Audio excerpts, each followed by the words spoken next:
राम राम राम राम राम राम राम राम राम नारायण नारायण। संबंध।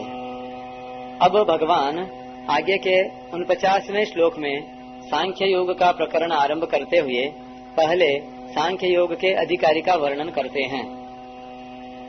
असक्त बुद्धि सर्वत्र जितात्मा विगत स्पृहाः नैष्कर्म्य सिद्धिं परमां संन्यासेनाधिगच्छति। जिसकी बुद्धि सब जगह आसक्ति रहित है, जिसने शरीर को वश में कर रखा है, जो स्पृहा रहित है, वह मनुष्य सांख्य योग के द्वारा नैष्कर्म्य सिद्धि को प्राप्त हो जाता है। व्याख्या। संन्यास योग का यानी सांख्य योग का अधिकारी होने से ही सिद्धि होती है। अतः उसका अधिकारी कैसा होना चाहिए, यह बताने के लिए श्लोक के पूर्वार्ध में 3 बातें बताई हैं। असक्त बुद्धि ही सर्वत्र, जिसकी बुद्धि सब जगह आसक्ति रहित है, अर्थात देश, काल, घटना, परिस्थिति, वस्तु, व्यक्ति, क्रिया, पदार्थ आदि किसी में भी जिसकी बुद्धि लिप्त नहीं होती। जितात्मा, जिसने शरीर पर अधिकार कर लिया है, अर्थात जो आलस्य, प्रमाद आदि से शरीर के वशीभूत नहीं होता, प्रत्युत इसको अपने वशीभूत रखता है। तात्पर्य है कि वह किसी कार्य को अपने सिद्धांत पूर्वक करना चाहता है तो उस कार्य में शरीर तत्परता से लग जाता है, और किसी क्रिया, घटना आदि से हटना चाहता है तो वह वहां से हट जाता है। इस प्रकार जिसने शरीर पर विजय कर ली है वह जितात्मा कहलाता है। विगत स्पृहः, जीवन धारण मात्र के लिए जिनकी विशेष जरूरत होती है, उन चीजों की सूक्ष्म इच्छा का नाम स्पृहा है। जैसे साग पत्ती कुछ मिल जाए, रूखी सूखी रोटी ही मिल जाए, कुछ न कुछ खाए बिना हम कैसे जी सकते हैं, जल पिए बिना हम कैसे रह सकते हैं, ठंडी के दिनों में कपड़े बिल्कुल न हो तो हम कैसे जी सकते हैं। सांख्य योग का साधक इन जीवन निर्वाह संबंधी आवश्यकताओं की भी परवाह नहीं करता। तात्पर्य यह हुआ कि सांख्य योग में चलने वाले को जड़ता का त्याग करना पड़ता है।